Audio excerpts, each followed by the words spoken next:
Well, good morning, good afternoon, and of course, good evening, wherever you are.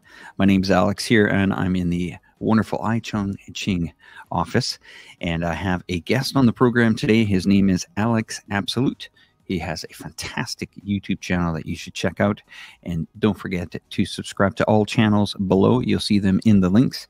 If you're joining us or soon to be joining us, time check here in China is 10:28 a.m.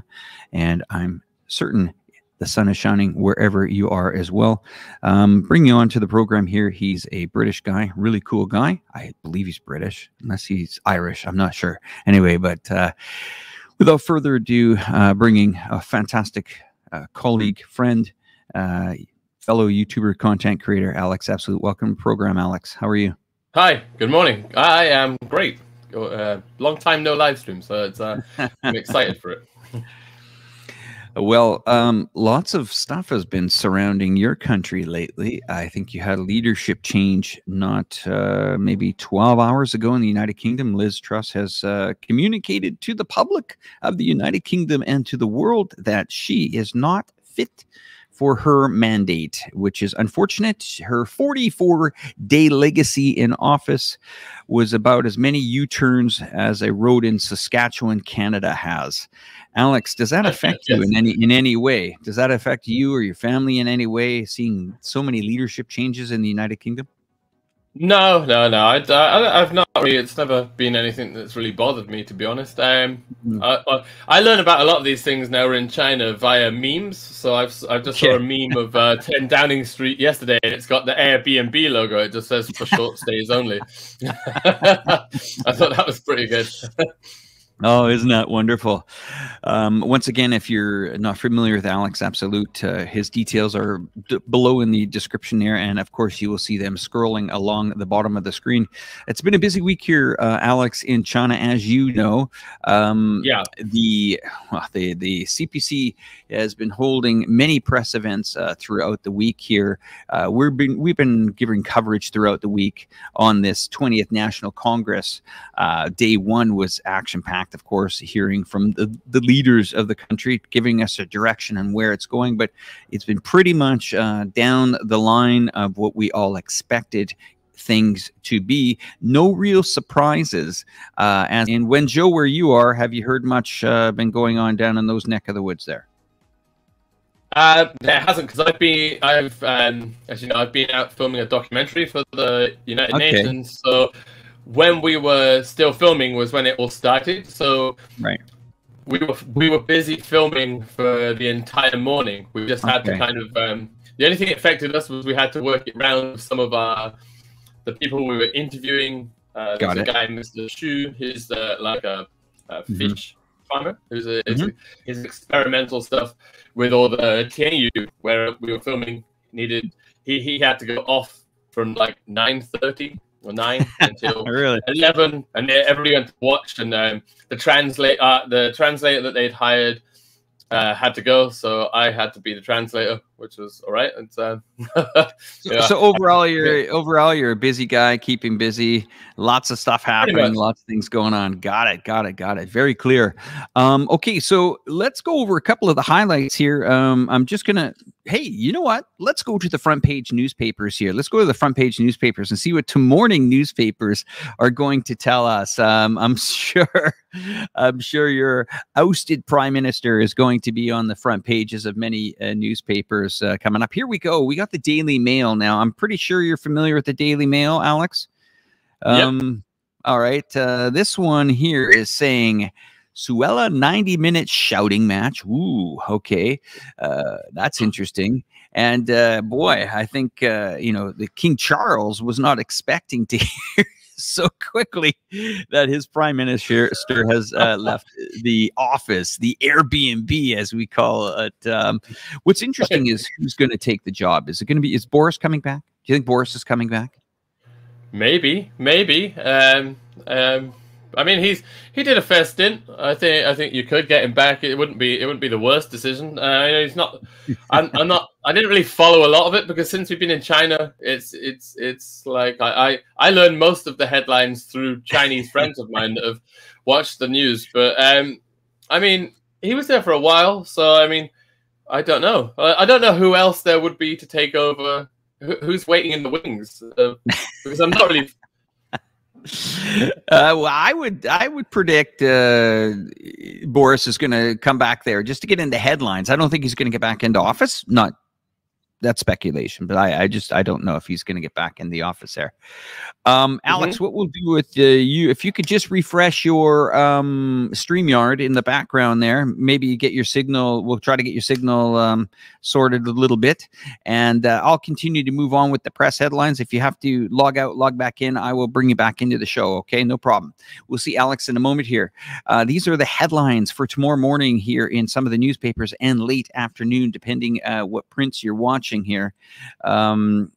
This is also from Courrier Placard in France. This is a French newspaper. La NCF Fête Manche Arrêt is basically telling us that the fate of the SNCF, which is one of the largest rail companies, is in fate. Remember, there is a lot of union issues going on in France right now.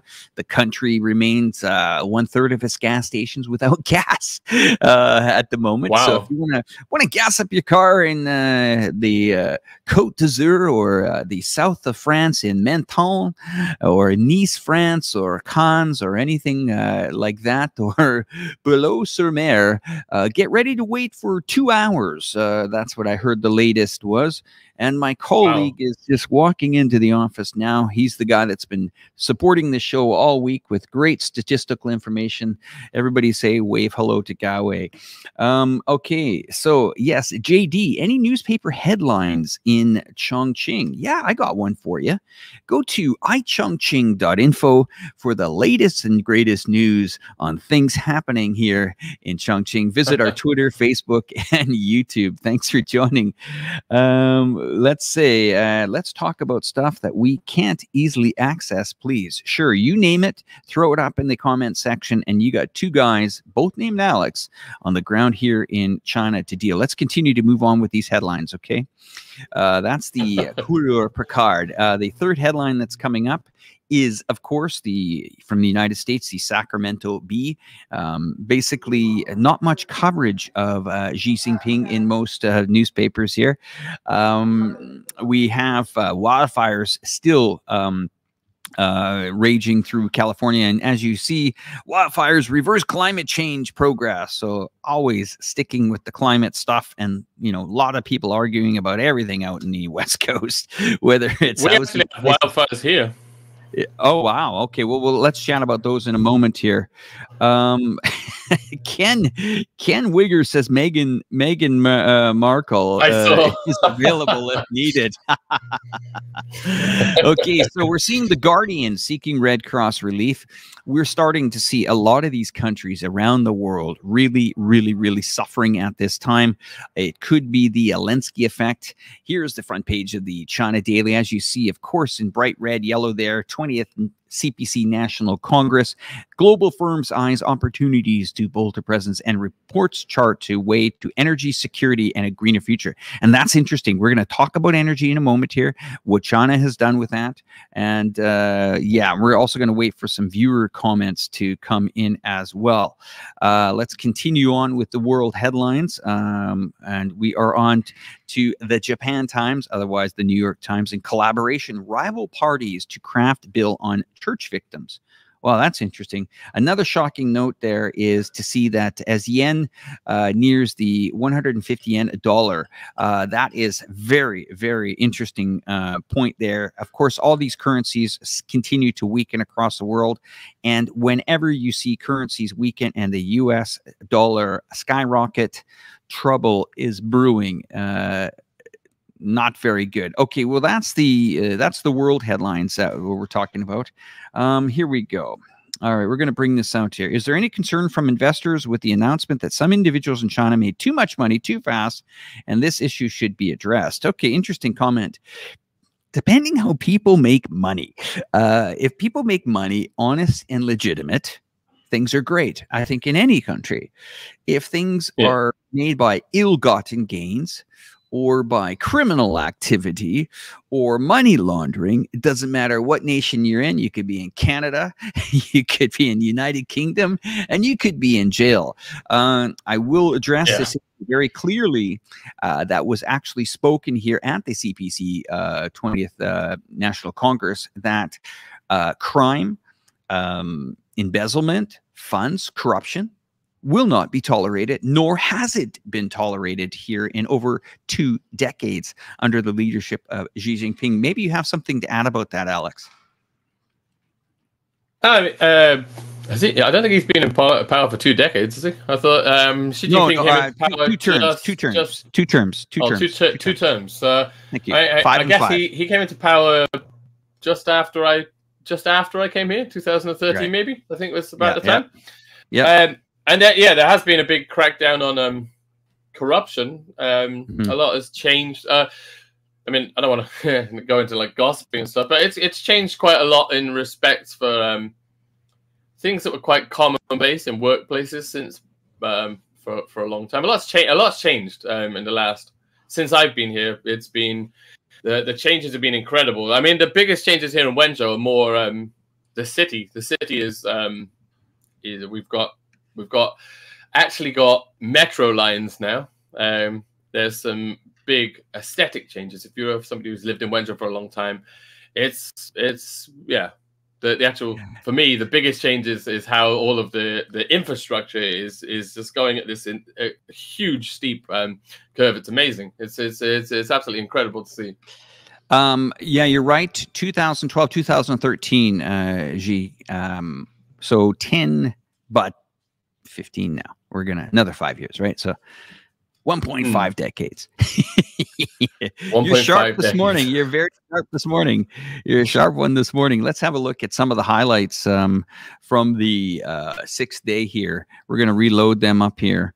And so everybody can kind of see, these are some of the highlights here. China promoted a new China-Russia comprehensive strategic partnership of coordination, even during dark times, even during countries that are in conflict.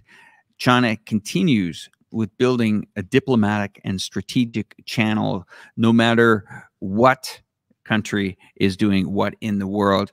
Sometimes you have to kind of continue to move on building relationships instead of trying to cancel countries completely, like the collective West has been trying to do with Russia, on and on. Yes, Ken, that show will continue to broadcast at 12 noon on the iChongqing YouTube channel. You are correct on that. Okay, we have some other stuff. Now, I'm going to get your opinion on this, Alex. Okay, this has to do. This has to do. Okay, this is an interesting story, and everyone, I haven't told Alex about this story because I wanted to see what his opinion is going to be about this. Okay, and it's shocking news, of course, to the British public. They're up in arms about this. They're very upset about this, and they don't know what to do about this. And it's I would say it's heavy duty if you're okay. Anyway, here we go with the headline here. The United Kingdom fumes over China's poaching tactics. MOD, Military of Defense, says will penalize British military pilots recruited by Beijing. Have you heard anything on that? No. Okay. In fact, I thought that. Do you want me to read the story for a bit? Yeah. Okay. Okay. Let's read it for a bit here, and then I'm going to get your commentary on it because you know everything UK. That's for sure. So China is luring retired British military pilots with vast. Get this, Alex, with vast sums of money, okay? Vast sums of money, all right? To share their expertise with the People's Liberation Army, the PLA, which can be used to develop the tactics and capabilities of the PLA Air Force, according to reports. Of course, they are anonymous reports or people reporting. British military defense, MOD, is concerned that this practice could threaten the country's national security and has been working with allies to try and stop it. That's interesting, working with allies to try and stop it. How are you going to stop that? I'm not sure. According to an unnamed, remember, unnamed British official, China's efforts to recruit retired military pilots who are retired, who can pretty much should be able to do whatever they want, have been ongoing before the coronavirus pandemic, but have gained momentum in recent months.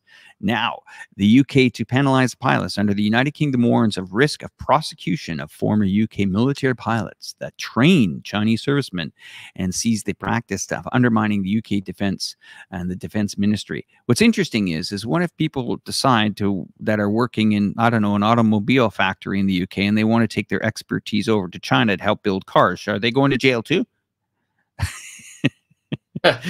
Is this just over the top stuff again, Alex? What is this? What are we watching here? I mean, like the most important point we should point out here is the fact that it's in the mainstream media, and we all know what like the mainstream media is like.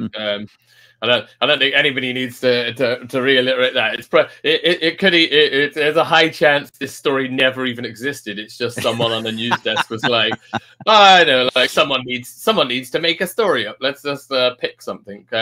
Because there's like the pandemic. There were so many things that I was like, that seems like actually your the Canadian, was it CPC? The news. CPC, I have a video on my channel. I have a video on my channel about how they made a story which was like one thing into something completely different because they wanted to sensationalize it. And actually the woman that was in the story was in Wenzhou, not very far from where I am now, and she was horrified at how they completely changed it. So I take anything that's in the mainstream media with a pinch of salt for a start.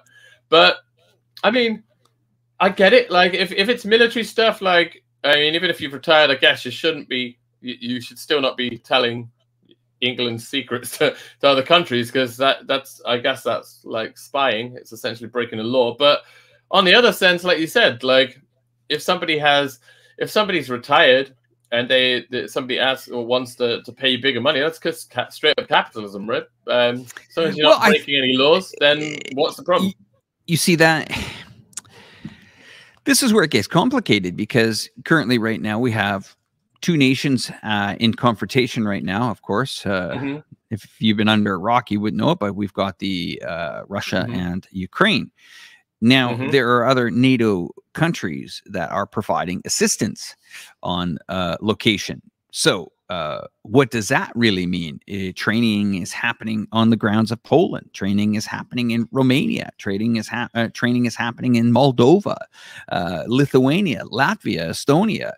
We go down and down and down the list. It's only until something that doesn't follow the line of the collective West is where we get into issues where it becomes, coercion, or it's done under. I bet you this program is probably not, I wouldn't say it's something that is hidden. As you say, it's in the media. It's probably some guys that are maybe offering some assistance. I don't think with ill intent. If it's in the media and the military knows about it, and then you have anonymous sources, as soon as that word anonymous sources comes up, I mean, things kind of go out of the window. So something I also want to bring up. Let's cue into the press conference yesterday. There was an interesting question asked, and this is one of the highlights from the conference yesterday. I'm just going to take this off screen, and it's going to be great when we move into our new studio that we're going to have a whole team that's going to be able to help me out while we put these shows on, and I won't be stuttering and trying to find direction in the middle of the show. But let's have a go here. Let's have a look at this. And this is a comment, some comment and question from yesterday. Our party is committed to the four principles of inter-party relations, namely independence, complete equality, mutual respect, and non-interference into each other's internal affairs. It also aspires to explore the building of a new type of party-to-party relations that seeks to expand common ground while reserving differences. How does the party handle the relationship between non-interference into each other's internal affairs and mutual respect? Non-interference into each other's internal affairs and mutual learning form a whole of dialectical unity. They have shown the consistent stance of our party of respecting the diversity of human political civilization and promoting the progress of such civilization. Non-interference into each other's internal affairs is the common consensus of political parties in all countries and a basic norm governing international relations. It is also the precondition for political parties to maintain their independence. Political parties, regardless of the history, membership, strength, and whether they are in office or not, should treat each other as equals and respect each other. Non-interference is also the guarantee for the diversity of political civilization. Diversity is the basic feature of the world. To promote a human community with a shared future is not about replacing a system with another, or replacing a civilization with another. It is up to political parties and the people in countries around the world to choose their own political system and development path. As pointed out by General Secretary Xi Jinping in his report to the 20th National Congress, we firmly oppose any form of hegemonism and power politics. We stand against the Cold War mentality, interference into others' internal affairs, and a double standard. Our party will not lecture other political parties on their internal affairs, nor will we export the Chinese model and demand other political parties and countries to copy our practice. In the same vein, we will never accept the condescending preaching by others, or simply copy the political system of other countries. Mutual learning is an important driver behind the development of human political civilization. Stones from other hills may serve to polish our jade. To promote the progress of human civilizations, political parties from all countries must seek common ground while reserving differences and learn from each other. Our party is always committed to exchanges and dialogues with other political parties and drawing on the civilizational achievements of all of humankind. Since we entered the new era, we have been sharing governance experience with other political parties through various means and deepening development cooperation on ideas, policy planning, and governance practice. By hosting events such as the dialogue of exchanges and mutual learning among civilizations, we have promoted the joint progress of different civilizations. Going forward, our party will continue to deepen experience sharing on governance with other political parties, jointly enhance our capacity building and governance capability, better serve the people, and contribute the share of political parties to the progress of human civilization. Well, there you go. I mean, that's pretty straightforward. We're not going to mess around with anyone else. We're too damn busy building our country. If you want to throw stones, go ahead, throw stones at us. But onwards, upwards, stay focused. And this, I mean, man, Comments on that one? From me, I think she's pretty much said it all. They have no interest. The government has no interest in getting in anyone's internal affairs. You know, changing regimes. I mean, we're seeing a lot of governments actually fall for their involvement in getting involved in other nations in the world. I call it the Zelensky effect. We've seen the Estonian government crumble. We've seen the Bulgarian government crumble. We saw Italy's government crumble. We saw Macron lose a majority. We saw Justin Trudeau's government in Canada. Who knows what's going to go on in the midterms in the United States in November? That could also force. We've seen many well, I'll call it once again the Zelensky effect. No one likes carnage. No one likes war. No one likes fighting. But when you've tried to completely cancel an entire country, that's not the right strategy, I think. So, Alex, tell us what's your thoughts here coming up in China, and what do you feel is going to change here maybe this year coming into 2023? What are your thoughts of the country? I mean, I guess the biggest change, and the one that everybody is fingers crossed for, is are we going to open up? Are we going to see more tourism return? Is there going to be like a gradual go back to like pre-virus times? And I'm secretly fingers crossed, because I think it's going the right direction for that now. It definitely will be the way to go. I think that at the moment there's a very like a very, I don't know how to describe it. It's like at the moment there's been a lot of businesses and a lot of people are coming very close to an edge that needs to be avoided. I think there needs to be a not like a super hard turn, but there needs to be some kind of turn away from because I think at the minute they need to really kickstart a lot of the economy for small businesses, because a lot of big businesses have weathered the storm very well, but there's been a lot of small businesses which have fallen to the unfortunate thing, which is, you know, like it's one of those situations where you can't, like some of the stuff just can't be helped. But now I think I see it. I think I see, like in Wenzhou we've had it very, very easy. Because I've seen a lot of the hardships and stuff on the news, but Wenzhou has actually been very, very good, considering Wenzhou was one of the second hardest hit outside of Wuhan when it actually happened. Wenzhou's really, really dealt with things very, very well here. Life hasn't felt very restricted. Like short of a few, like, you know, like the stick the thing in your mouth test things, but. I mean, I don't honestly see the problem with this. Like, I mean, it's a bit annoying if you have to go in like a huge queue, but generally Wenzhou's, like with my life, the way I've been doing it, like I was telling you earlier, was just I do the test on the way back from dropping my son to kindergarten. There's nobody there. It takes 2 minutes. Really hasn't been that big a problem here in Wenzhou. So, yeah, the only thing I would like is more international travel. Is something I would like to see, because I haven't seen my family in 3 years, and I'd really like to take my 2 sons back to their grandparents. Other than that, I think yeah, everything here is good.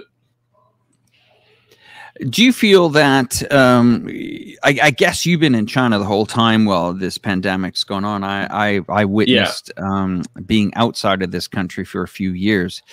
I have to tell you that a tourism country like Thailand is completely obliterated. I know that they're happy. No, they're happy about, you know, they're open again.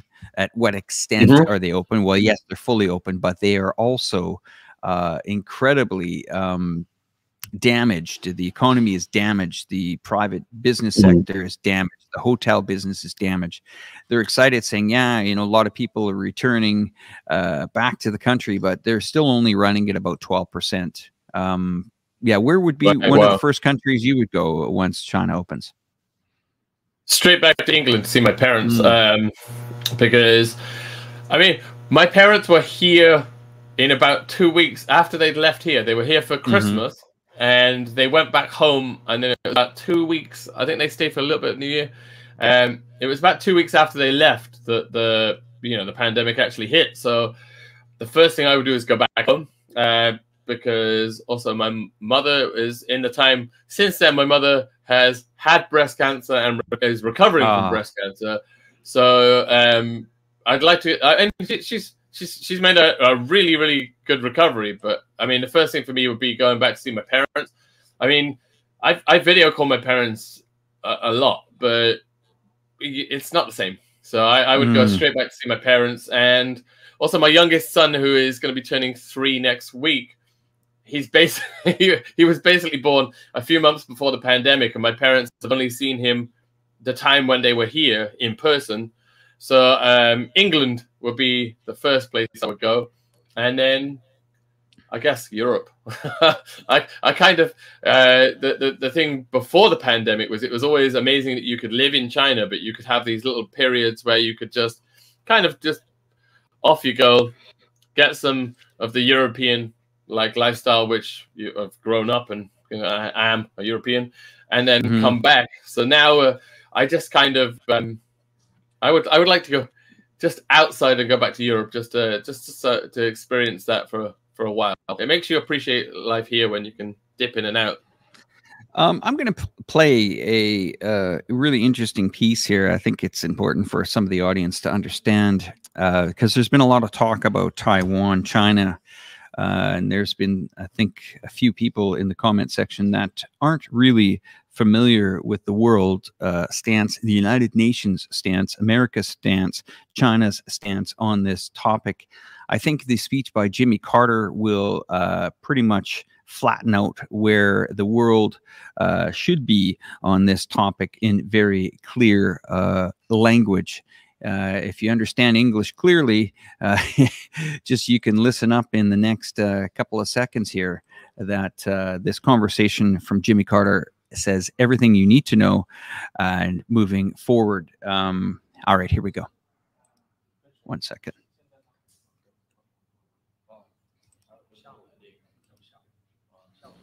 I would like to read a joint communique which is being simultaneously issued in Peking at this very moment by the leaders of the People's Republic of China. A joint communique on the establishment of diplomatic relations between the United States of America and the People's Republic of China, January 1st, 1979. The United States of America and the People's Republic of China have agreed to recognize each other and to establish diplomatic relations as of January the 1st, 1979. The United States recognizes the government of the People's Republic of China as a sole legal government of China. Within this context, the people of the United States will maintain cultural, commercial, and other unofficial relations with the people of Taiwan.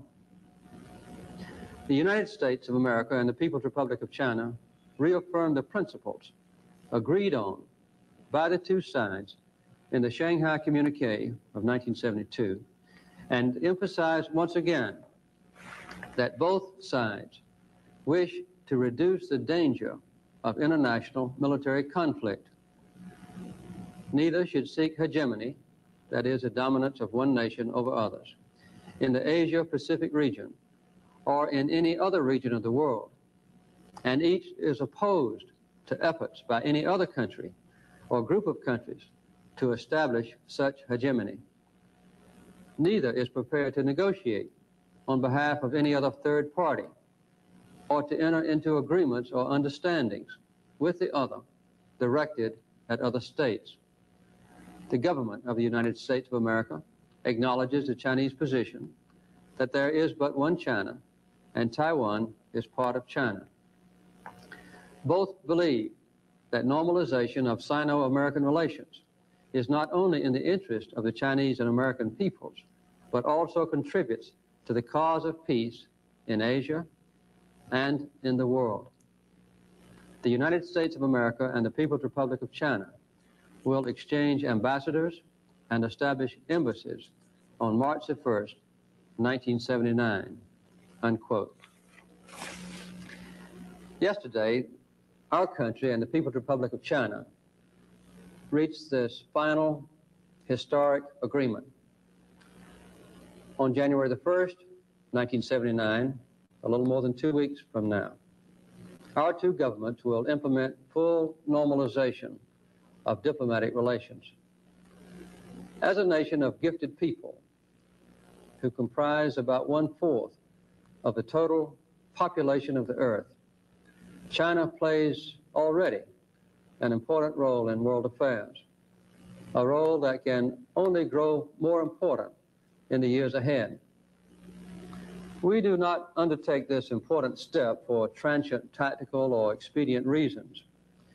In recognizing the People's Republic of China, that it is a single government of China, we are recognizing simple reality. But far more is involved in this decision than just the recognition of a fact. Before the estrangement of recent decades, the American and the Chinese people had a long history of friendship. We've already begun to rebuild some of those previous ties. Now, our rapidly expanding relationship requires the kind of structure that only full diplomatic relations will make possible. Well, there you have it. Can't get much easier to understand than that. It also was written in that communique that United States shouldn't be entering into selling military arms, which they have. We could dissect this many times over, but we don't need to. We know who continues to follow the communique, that very important communique that was written many, many years ago on the 25th of October, 1971. It's very clear. I don't know how someone can twist those words. It's impossible. But the one China policy continues, and that will never deviate away from that. Have you ever seen that speech before, Alex? No, first time. I actually have no idea who that guy was. That's Jimmy Carter.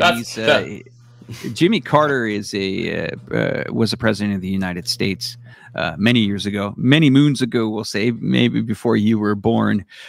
He continued he continued his diplomatic missions even when he was out of office. And he will continue to forever be known as a man that does, make serious attempts at trying to have peace in the world.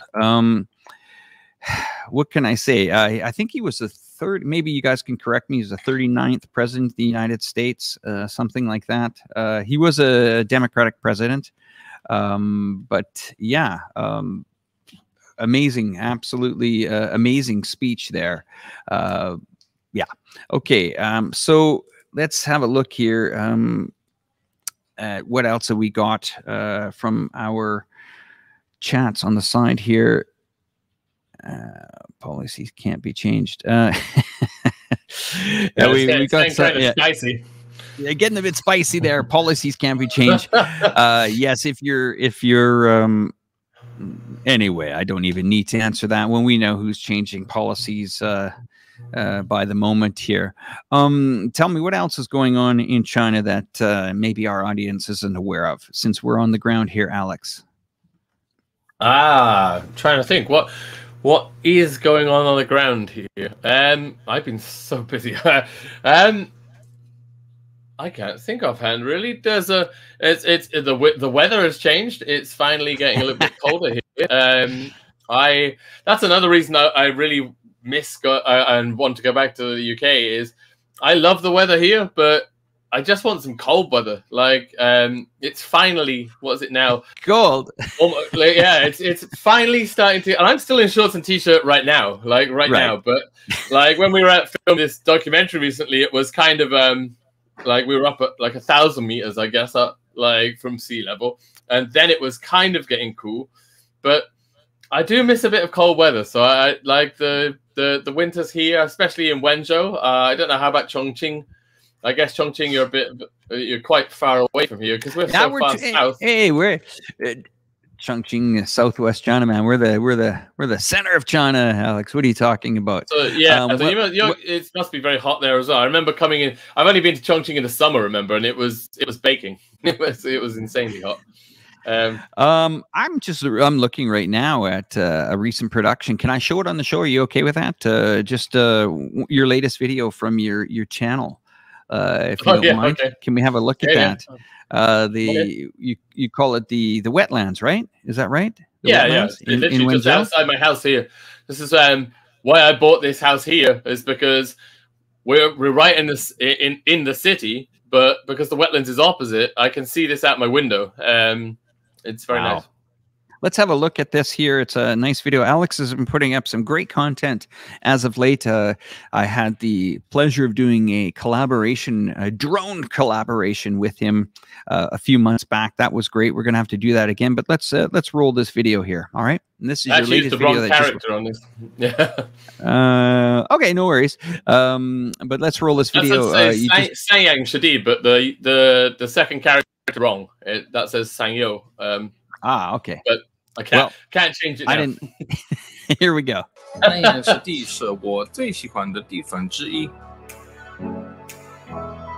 Being in the heart of the city, yet having somewhere so vast, so beautiful, and so tranquil is amazing.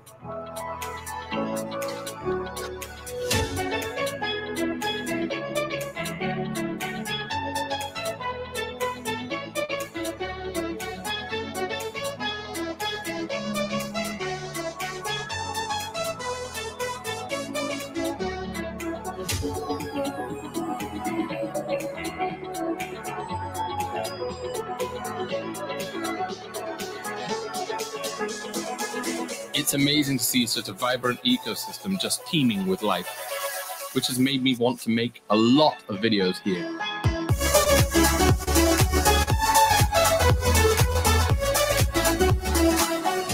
Èrshí Dà 今天不是第一次，也是不是最后一次。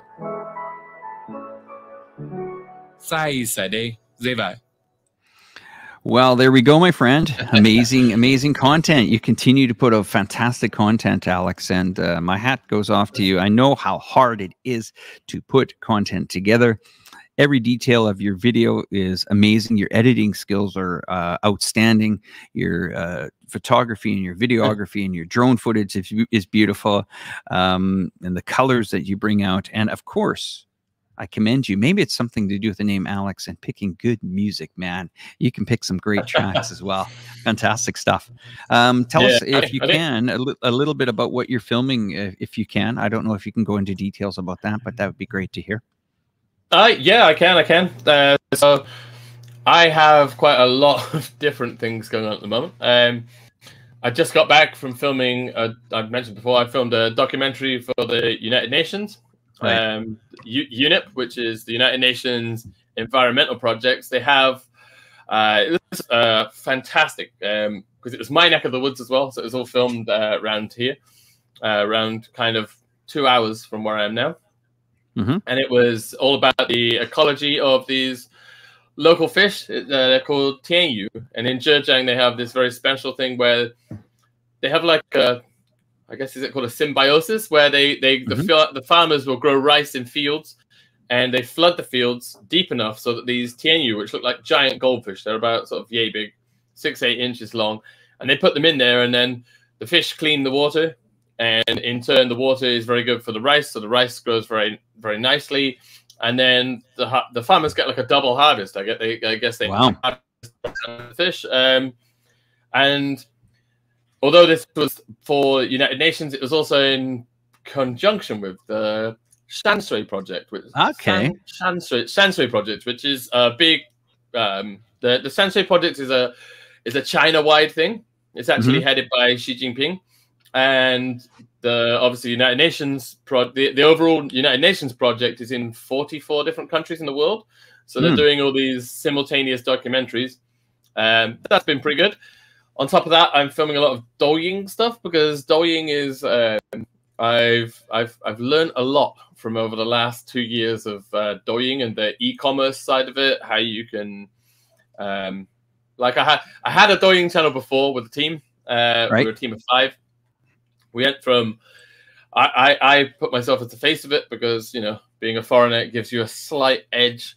And we went from, I think, 80,000 followers in the first month. Unfortunately, that project later kind of all went downhill a bit because there was a guy who was anyway, yeah. Let's just say Ponzi scheme. But I don't know was the guy who was it? Was the guy a foreigner, or was he? No, it was a Chinese guy on our team who was the more the connection side, and I think he was taking investment money and spending. But that's too bad because you put a lot of time. I remember you talking about that project to me when you came. It was a great project. You were really excited about it, and then it. You know, fell flat. Sorry to hear that those things fell flat, Alex. I understand that sometimes that really kicks the spirit of doing things like this. Don't let that alter your perception in what you're doing, because I think you do fantastic work. Get by that. We all have these types of pitfalls, we'll call them, in our life, so don't worry about it. Yeah, so now we have 2 more projects.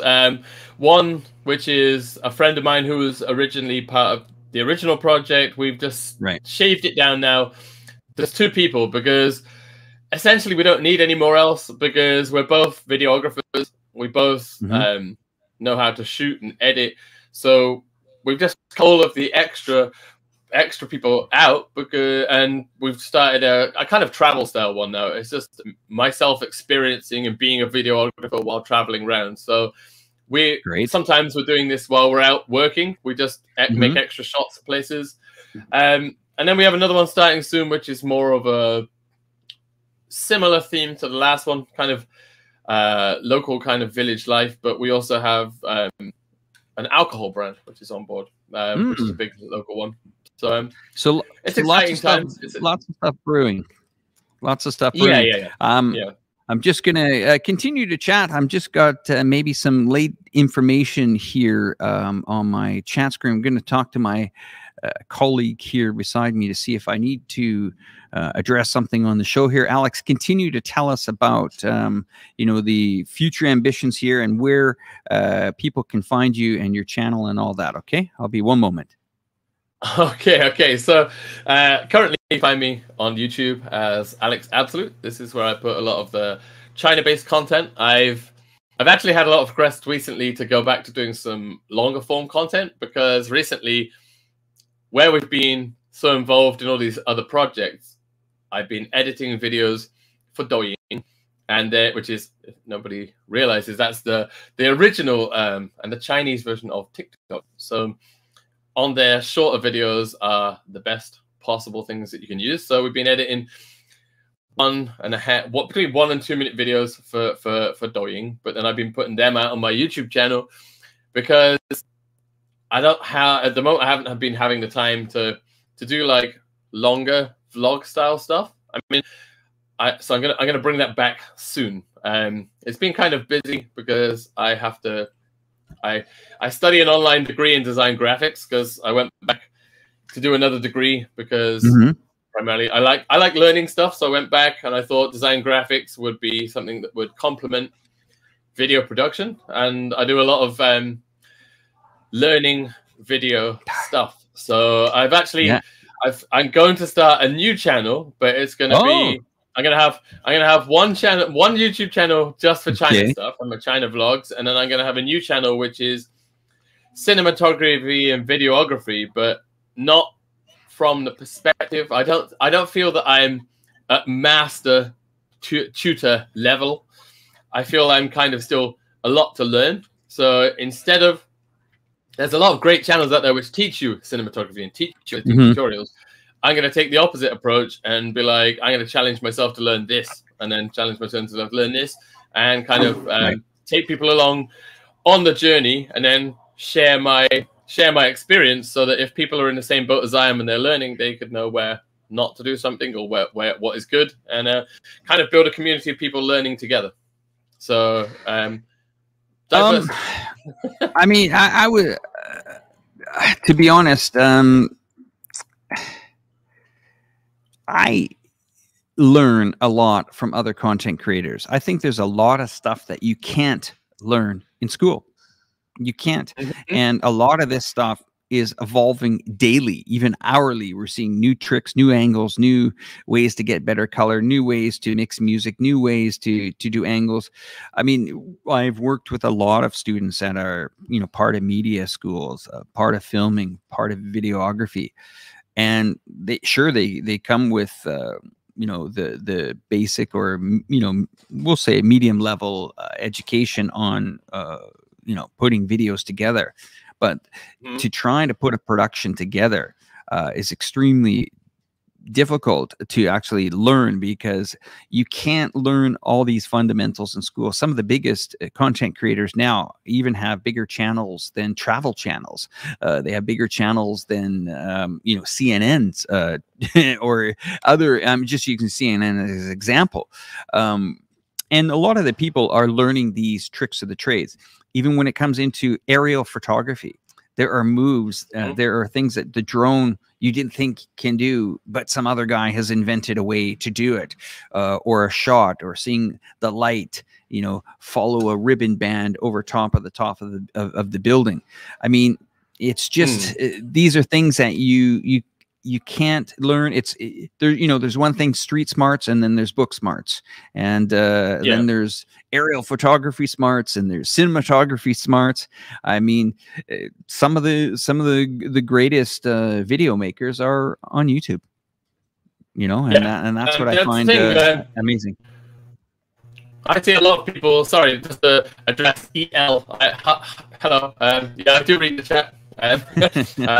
I am reading the chat here, just reading the thread. So I actually see there's one of my good friends from here, Wendo, Mark. He's right. Well, my good friend here, Craig, his brother Mark W is in the chat. So hi to him. He's actually visited here in Wenzhou when Craig got married. Right. When I met him. But yeah, there's a lot of stuff nowadays. I see this guy Anders. He's interested in the video editing. He has DaVinci Resolve. DaVinci Resolve is a fantastic piece of software. Let's Alex, let me just stop you for a second here. Just refresh your camera, come back, and we'll address Anders thing. Okay, we just got a signal issue here for the moment. Alex will be back there. He wants to answer Anders comment here. Says it's interesting in learning video editing. I've just used DaVinci Resolve, but only in a very simple way. Here's Alex back to answer your question for you. Yes, DaVinci Resolve is probably the best software to start with, because DaVinci Resolve is used for a lot of Hollywood stuff and a lot of very high-end productions, but you can start with the free version. You don't need to. I mean, the paid version is fantastic, and it has a lot of options that once you get into it, you will want. But you can start for free. It's probably the world's best coloring software. It can look quite daunting and quite intimidating. But even I am thinking of, I don't want to switch, because I use Adobe Premiere and After Effects. I love After Effects, but at the same time, I can see my screen's gone back. Oh no, I'm back. I think Adobe lacks one thing, which is utilizing your GPU. So I'm gonna challenge myself to learn DaVinci, like make a switch, but then still use both, I guess, because depending on which clients you're working with, sometimes you'll work with clients and they'll say, I want you to edit in this software or that software. Yeah. And Premiere is always making some fantastic. Every time I think, oh, I want to switch to DaVinci, like they've just updated a bunch of stuff, and I really love Adobe. Adobe does for all the crashing, it's still fantastic. You know, we recently produced some content, and then we got involved with DaVinci involved there. And the issue is the color grading. We were struggling. We did a fantastic color grading on Premiere Pro, but then the editor that was doing the color grading used DaVinci, and then brought back to us. We had framing issues. We had you know, things happen that we had to redo the color again. It gets complicated. But let me tell you something about Adobe. Adobe is a multi-billion-dollar company. They're not going to sit idle. They're not going to sit on the sidelines and say, well, we'll let this new company come in. You're always going to see new things. My advice from editing standpoint is stick with what you know. Stick with a larger company. Yes, there's a lot of these other smaller online stuff that can help you at the start. That's great. But it's kind of like you go with what you feel comfortable with and what is easy to learn. In this editing mission that we're on, we could learn so many different types of things. Sony has their own editing programs. Adobe has their own programs. DaVinci. I mean, these are great, and I think they're great for anyone. But for guys like me, I use Adobe.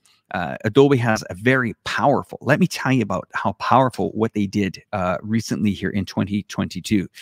If you see a lot of our content here at iChongqing, we try to also use subtitles for international markets, or at least for our domestic market to understand our international reporting, or vice versa. Well, Adobe, get this. This is how good they are. They will go in and they will scan the video after it's done, transcribe it, be able to identify, let's say if I'm talking a whole video, a 30-minute video, they will pretty much come back and rewrite the subtitles on my videos at about a 97 to 98% success rate of translation. Now, it'll allow you to go in there and let's say a word was spelt wrong, or it was misunderstood, or something wasn't said correctly. You will be able to correct that word. But what it does is it then goes back and sends back the information back to Adobe, that next time that this guy voice talks on this program with AI technology, please understand he meant to say that word. So as our videos go further and further and deeper, we're getting 99.5% hit rates on subtitles. I mean, that is huge. That saves massive amount of time for video creators. And they're getting much more acceptable, bringing in third-party, we'll call it LUTs or color grading. I know we could talk hours about this, Alex, because I can see it in your work. And you're passionate about it. It's my favorite subject. Yeah, it's your favorite subject, of course.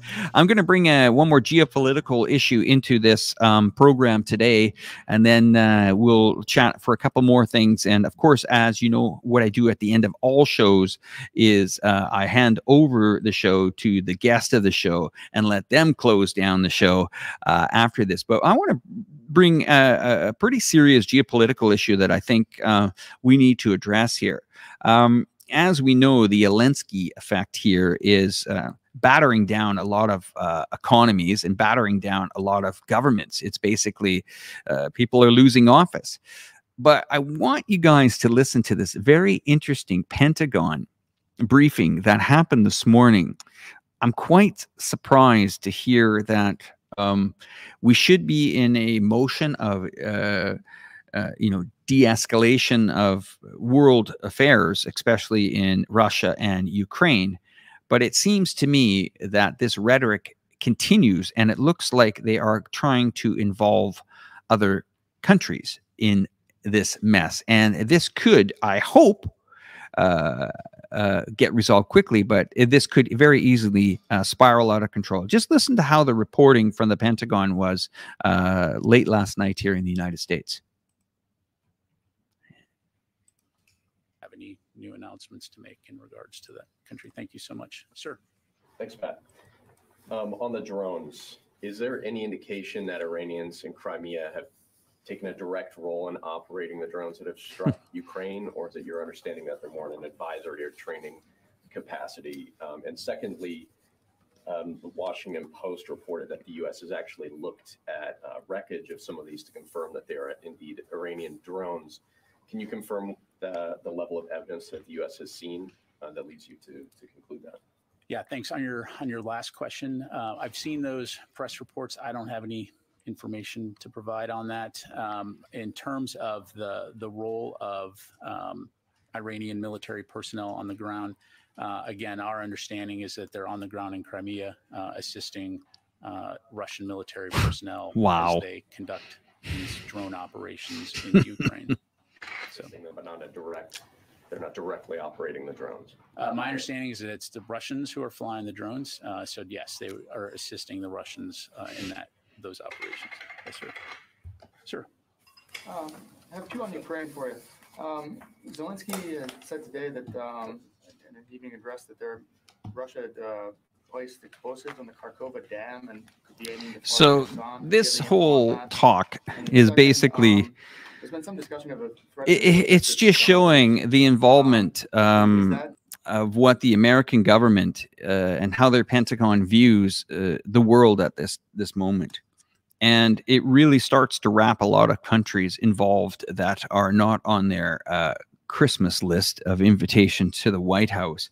And it really starts to tell you that the direction of where this could go. As you can see there, they're saying that, well, it's not the Iranians flying the drones. Well, they're on location. They're kind of training, but they're not training, but they're there and they're not there. And they're targeting one region, Crimea. So once again, no one condones conflicts in the world, but as we know in history, the world map has been rewritten for thousands of years and will continue to be rewritten for thousands of years in the future. That's just the way life goes. Unfortunately, no one likes conflict, but we hope that this military-industrial complex will slow down, stop funding these wars. I don't think any side should be funding into the billions of dollars, but here we are. We're getting into the really cold days of winter. I mean, Alex, UK is really involved in this. This has hit the energy sector all throughout Europe. This has impacted Canada's, economy drastically. Has impacted Canada's economy, not only from a clear indication from energy bills. Strangely enough, Canada does have a lot of oil and gas and natural gas, but it's also hit us on inflation. Just because a country's not directly in that vicinity geographically doesn't mean that they can escape this world issue right now. So, I mean, are you concerned about things going on in the UK? I mean, my mother's electricity bills are probably higher than her pension right now, and that says a lot, really. Yeah. Well, that's the thing. It's the butterfly effect. It's very easy to see stuff going on somewhere else and then not kind of realize how much it's going to affect you until it's too late, because these things do have a tendency of doing that. I'm not sure. I don't think, for me, I'm not super worried, because with my parents, they made a smart move a long time ago of they have solar power and solar heating panels all over the roof of the house. So all of their hot water comes entirely from the daytime. Even in the winter, it is enough. The sun is enough to heat the winter there. And actually, with the electricity, their houses they sell electricity back to the grid. So wow, they are okay. Smart. It was it's a smart move to do, for sure. Because actually, when I moved to China, they moved houses. They sold we had a very big house with like acres of land that me and my sister grew up in. But when me and my sister both moved out, they downgraded a little bit, but they came with the house, so it wasn't even an outlay they had to outlay anyway. And I guess it's a smart move, and I think that's not the case for everywhere, though. There's been a lot of power outages, and there's been a lot of drought stuff, not just in the UK, but there's been stuff in many countries. I think it's been a lot at the moment. I guess a lot of global warming issues that probably need to be addressed. There's a lot of climate change. There's a lot of climate change stuff, which, I mean, I think countries all over the world are addressing it, and it's very nice to see. But I think it's definitely stuff which needs to be kept up with, because it's easy to get complacent and see that stuff isn't immediately affecting you and where you are directly. So yeah, I would say, like, to sum it all up, I'm not concerned at the moment for me personally, for my family, but I think there is concern for the general UK. There probably should be. People should be cautious for sure. Interesting comment here on the board. It says, Alex and Alex, how do your parents' families feel about this? Do they fall for the typical mainstream media talking points, or are they more critical? I'll answer for my family. My family is very critical of what's going on. We have been doubters of this media for many, many, many years, and will continue. That's why I got on a plane over a year ago to get back to this country to really focus on trying to tell the right message for China moving forward. What I'm going to do now is I'm going to hand over the controls here to Alex Absolute. Alex, you can explain to our viewers what's going on with you, with your channel over the next little while. And when you hear the music come in, that doesn't mean that you got to leave the screen. It just means that we're going to wrap up the show, let our audience say goodbye to each other. And that's it for me here at the iChongqing office. I just want to say thank you very much to everyone that has been part of this program all week. It's been a fantastic week. It's been a great turnout with everybody. Once again, you can visit us at the iChongqing.info website, Facebook, YouTube, and Twitter. Of course, do not forget to subscribe to Alex Absolute. As you can see, he has fantastic content on his channel. And once again, from me and the audience here in Chongqing, China, one of the largest cities in the world, it's a beautiful sunny day outside. I'm going to get back together with my crew here and get editing some great content coming out this week. But turning over the camera to you, once you're done, Alex, we'll go to a nice shot of Chongqing and let everybody have a nice chat and a fantastic weekend. Thanks, Alex. Take care. All right, thank you. Okay, so I guess I'll start by asking answering the question from L. I'm not sure how you pronounce that, but how do my parents and family feel about all this? I guess my family just really rely on me and what's going on here, because I talk to my parents quite often. So my parents see everything that's happening in China really via me and my sister, because my sister lives in Shanghai. So they are quite surprised at the difference between what we relay and what they see in the news. I guess that's it's quite different. But other than that, going back to my channel, I am going to be trying to get some more longer form vlogs and China content out. I'll be starting my new channel, which I will let people know on my channel that I have now when that happens. I just want to first shoot and edit at least 5 or 6 videos so that I have a good head start, so I'm not trying to rush. I'm someone who doesn't like to be trying to constantly catch up with yourself on rushing, which is what happens a lot in the video production content creating world. Sometimes you do have to just kind of go with what you've done. But you can find me, Alex Absolute, on YouTube. If you have Douyin, you can find me as Alex Chunava, which is a channel I started about a month ago. Currently sitting about 3,800. So it's all right growth for the first month, like a month and a half. And thank you everybody for all the comments. Thank you for watching, and see you guys next time. Peace out.